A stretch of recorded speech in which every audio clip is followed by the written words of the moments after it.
Welcome to Community Living Out Loud, brought to you by Community Living Mississauga. I'm your host, Peter Reynolds. On this podcast, we celebrate the lives of people who have an intellectual disability and the incredible work being done to advocate for them and their families. Through conversations with experts, advocates, and people with lived experiences, we hope to inspire and educate listeners on the importance of building strong, supportive communities. Let's get loud.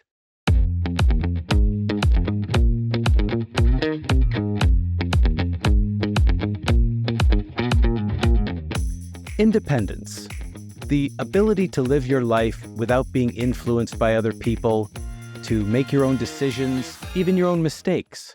It's something that everyone deserves, and it's the driving force behind Community Living Mississauga's residential support programs. In today's episode, we'll be discussing a newly launched program at Community Living Mississauga called Choices for Inclusive Living. We'll also take a closer look at another forward-thinking initiative, Living the Dream, and how it helps support people who have more independent living opportunities. Joining us to provide insight into these two programs, including their evolution, integration with existing services, are Lorraine Montgomery, Community Living Support Manager, and Diana Lopez, Manager of Individualized Planning and Supports. Lorraine, Diana, welcome to Community Living Out Loud. Thank you for having us. Lorraine, I'm wondering to start if we could just touch briefly on the concept of independent living. What is it and, why it's important to the people you support? It's very important to the people that we support. Historically, within this sector, there have been two avenues of residential supports, that being supported independent living and 24-hour supports. Not all people fit into that mold to each of those programs. So a new program needed to be created to meet the needs of the people that we support, where they have choice, independence, and flexibility. This is in line with the Journey to Belongings document that the ministry has just recently put out. So more broadly, why is it important that the people you support be able to make their own decisions? Diana, perhaps you could tackle that one. Well, it just falls in line with Community Living Mississauga's vision and mission. And we really want to support people to live their best lives. And it's something that we all want, right? We all want our independence. We all want to live independently. And with living independently, making your own choices, comes that self-determination and, happiness to life. So, yeah. And even making your own mistakes, Lorraine. Definitely. People are the experts on their lives. They know what direction that they want to take within their lives. We are just here to guide them along in their journey.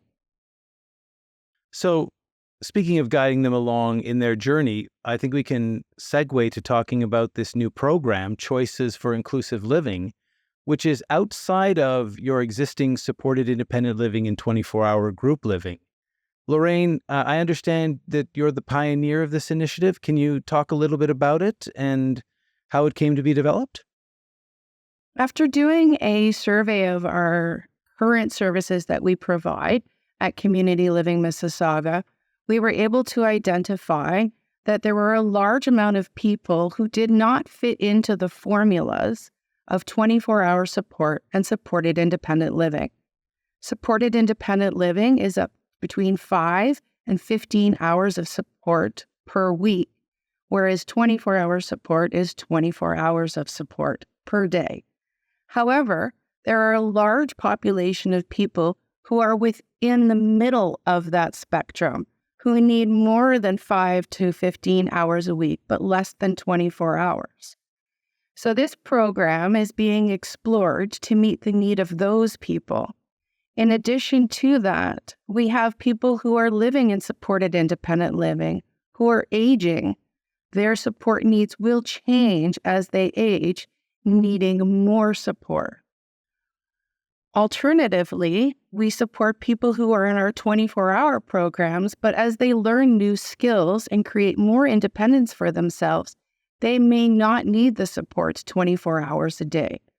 So this program was created to individualize each of their supports so that they're getting the amount of supports that they need, not a calculation by the ministry. And is this new program currently funded? This program is not funded currently. Currently, we are making do with what we have to support people in this program. However, we are optimistic that in the future, it will be a funded program. And that's interesting. One would think it might even out because the people that need less support, less than 24 hours, that it might be less expensive, require less funding, and the people that need a little more support as they age would be able to benefit from that extra funding and support. So you'd think it might even out. I definitely agree with you, and we are optimistic that we will be able to demonstrate to the ministry that moving forward so that long-term it could be a funded program. Now, I know you described how it's in the middle. Are there any other differences in this program to your current residential support programs? There are not a lot of differences, to be true. We're still there to meaningfully enhance the lives of the people that we support, to support them in their activities of daily living.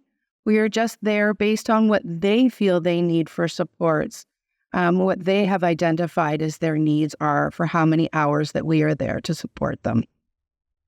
And ultimately, how will this integrate into your current programs, providing more choice for the people you support?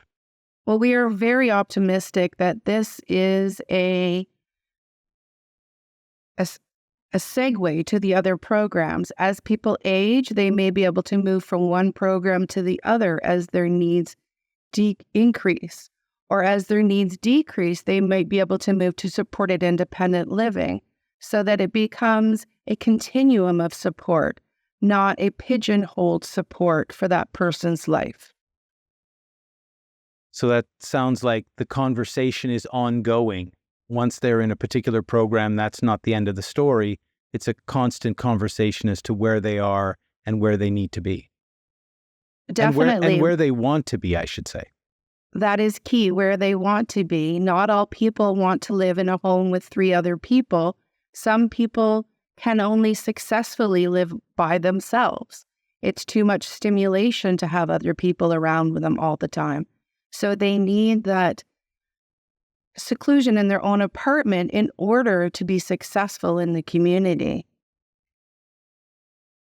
Diana, I wanted to talk a little bit about Living the Dream, which is another initiative that's supporting people to find more independent living opportunities in the community. What makes this program different than Choices for Inclusive Living? Well, at Community Living Mississauga, we're always challenging ourselves on what we can do differently that will assist people and their families in a meaningful way. The traditional resources, as we know today, do not come close to meeting the needs and desires of the people and their families. So when planning for the future, this rings true with affordable housing as well as supports. And we found that people and their families were unable to move forward with implementing their life plan. And we knew that we needed to address that somehow. So people want to move forward with their lives. They want to branch out on their own. They want to live independently. And families have shared with us that they don't know what else to do or where to turn. So we often we often heard the question and we felt the question, what's going to happen to our loved ones when we're no longer around? And this is a question that we hear repeatedly that keeps families up at night. So we created Living the Dream out of a need that we heard from the people we support as well as families. And this is a service that is in demand. We first launched this initiative to support people and their families to move forward with implementing their future plans, specifically during their transition of moving out of their family home and into their own home. So through the planning process, Living the Dream partners with project participants and their families to further explore their vision for their future, providing support to make their vision a reality. Living the Dream really empowers participants to build their capacity, gain new skills, and it also provides support to reduce barriers and ensures that all people are given the opportunity to create a life, to create and live a self-managed life. So through Living the Dream, we partner with people to achieve their goal of moving out of their family home. And they have access to our supports for approximately 1 year. We have also extended this time period. For example, somebody we supported through Living the Dream was looking to purchase a condo in a certain area of Mississauga. And it took quite a while to actually purchase the unit. And we were able to extend the program by an additional 6 months so that they can implement all the goals they accomplished, all the skills they strengthened in their actual home. So, Diana, just to be clear, how does the program and the existing services differ now that you have Living the Dream? So, for example, in the past, somebody wants to move out of their family home, they would be streamed into either sort of 24-hour residential supports or independent living supports if they had their own home or their own apartment. So how does it differ now with the Living the Dream program? So with Living the Dream, we partner with participants who are ready and willing to move within a year. And Okay. we have a 12-month kind of plan set out for the year. We meet with them weekly, and we set goals and actions to help support people to increase their independent skills, to prepare them to move out on their own. We also support people to get on the wait list for affordable housing. And then we hopefully partner up with them within that 1 year mark before they're actually ready to move out, so that they're successful in making their place their own. We support with maybe augmenting support through assistive technology, assistive devices, apps that can help support people to build their independence a bit more without relying as heavily on direct paid support. Fantastic, fantastic. So instead of they are in their home living independently and you're providing support to them, you're actually preparing them to live independently with the skills that they need. Absolutely. Yeah. Fantastic, fantastic. So we talked about, I want to talk about a little bit about, you mentioned partnering with the people that you're supporting and their families. Can you talk a little bit more about that relationship with the family in this program? Yep. So that term, walking alongside, became very important to us through the creation of Living the Dream, because it perfectly describes the support that we offer. We are literally walking alongside people and their families as they transition into this next exciting stage of their lives. It is an empowering partnership, and it's a strong pillar of the structure of the Living the Dream program. And really, the power is within that partnership that Community Living Mississauga has with the person and their family. And while it is required that the person and their family be actively working toward their goal of setting up a living arrangement, the value of the support received from Community Living Mississauga during this process has been evident.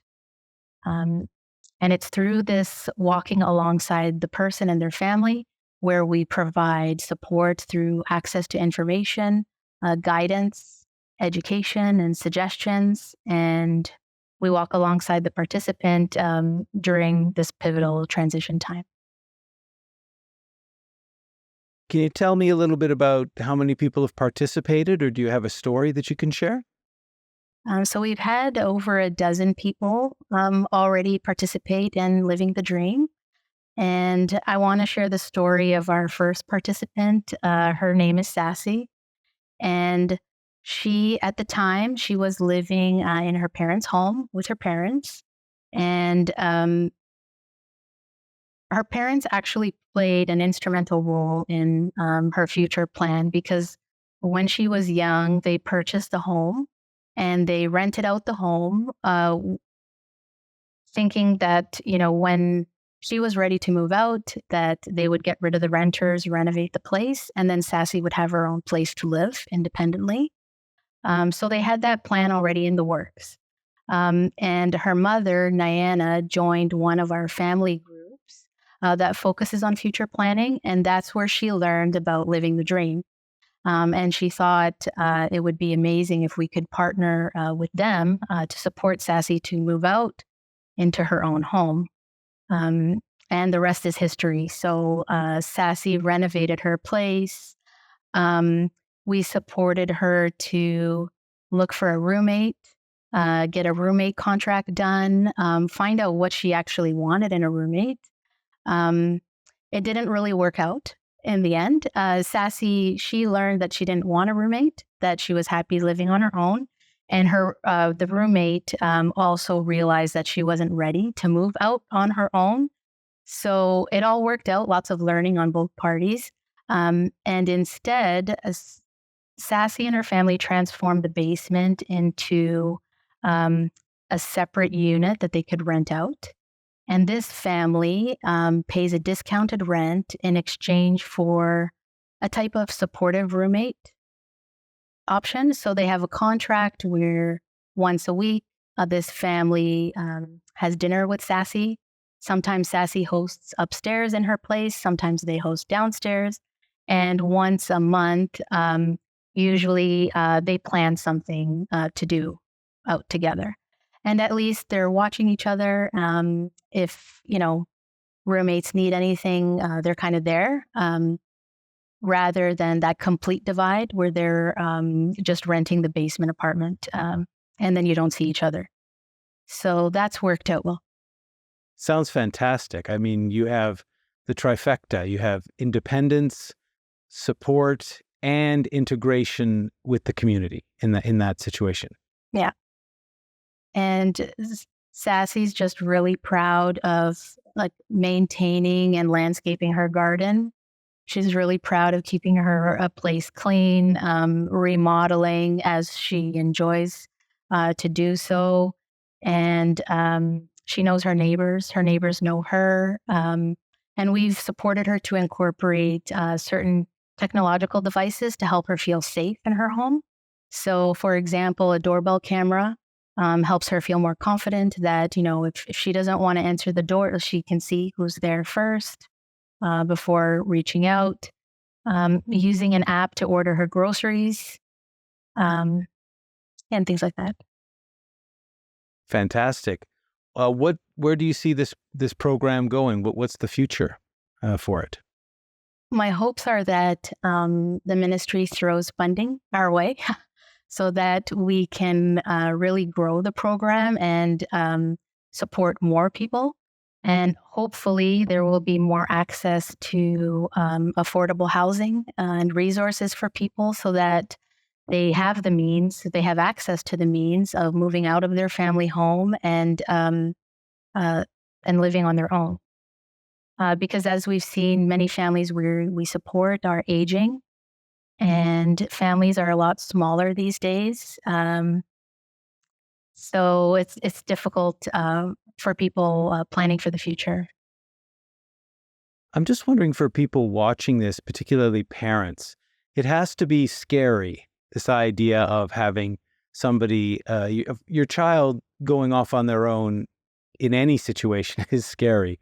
But if they have an intellectual disability and they need particular amount of support, that can be even scarier. And I'm wondering how you address that with parents, or what's been your experience. Lorraine, could you talk a little bit about that? Well, unfortunately, at this time, really the amount of support that is offered to a person is dictated by Developmental Services Ontario and how much funding a person receives, and then which category of funding they fit on based on those numbers. With both Diana's program and my programming, as we said, we're optimistic and hopeful that the ministry will be financially supporting our programs because they are in alignment with the Journeys to Belonging document that the ministry has just put out. But it is scary for every parent because you have kept them safe and now you need to let them go.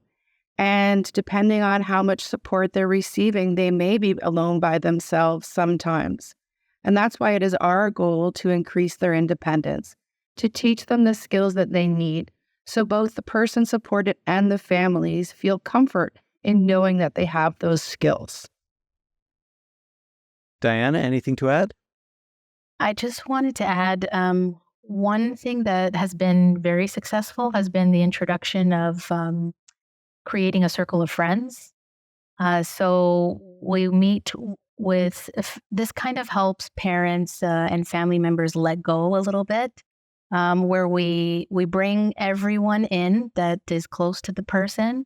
We let the person dictate how they want to meet with everyone on a monthly or quarterly basis. And then we take a look at each individual relationship that person has with the person and what they can kind of take over moving forward. So for example, someone we supported, they have an aunt, actually a family friend who is great at cooking. And so during one of these meetings, they were just watching a hockey game together, like the whole Circle of Friends network. And this person said that she'd be open to kind of supporting the person to host a dinner party and to start creating a cookbook. And so she started working with this person on that. And it's something that, his parents, weren't kind of supporting him with. And it was an easy transition. And so I find the creating a circle of friends, supporting families to reach out to any connections that they do have goes a long way with easing their worry. Well, we've covered quite a lot in the podcast so far. Lorraine, anything you'd like to add before we say goodbye? Really, my hopes and dreams for this program, I've worked in the sector for quite some time, and it's really evident that people don't fit into circles. Square pegs don't fit into circles. So we need to be innovative. We need to have individualized programs to meet the needs of the people that we support. And I think we've been successful so far, but there's much more that we can do moving forward as an agency. Diana, any final thoughts? It's an exciting time, as scary as it can be that our traditionally funded resources have been exhausted. It is fun to meet with families and collaboratively think outside of the box and brainstorm ways that they can support their family member to live independently, so that families feel at ease that when they're no longer around, their family member is happy, living their best life. Fantastic. Lorraine, so for those people watching who are interested in either of these programs, how can they get more information? We can both be reached at Community Living Mississauga's head office at 905-542-2694. Alternatively, I can be reached by email at lorrainemo@clmiss.ca. And Diana, do you have an email as well? I can be reached at Diana, DIANALO@clmiss.ca. Fantastic. Lorraine, Diana, thank you so much for sharing your insights today. I think we all learned a lot about how critical it is to constantly innovate and seek new solutions to empower people who have an intellectual disability, ensuring they lead full, meaningful, independent lives. Thank you so much again for joining us. Thank you. Thank you. And as always, thank you to our audience. Your continued support is very much appreciated. And don't forget, whether you're watching this on YouTube or listening on your favorite podcast app, be sure to subscribe and leave a review. We want to hear what you think. So for Lorraine, Diana, and everyone here at Community Living Mississauga, I'm Peter Reynolds. You've been listening to Community Out Loud, or Community Living Out Loud, I should say. And until next time, stay loud.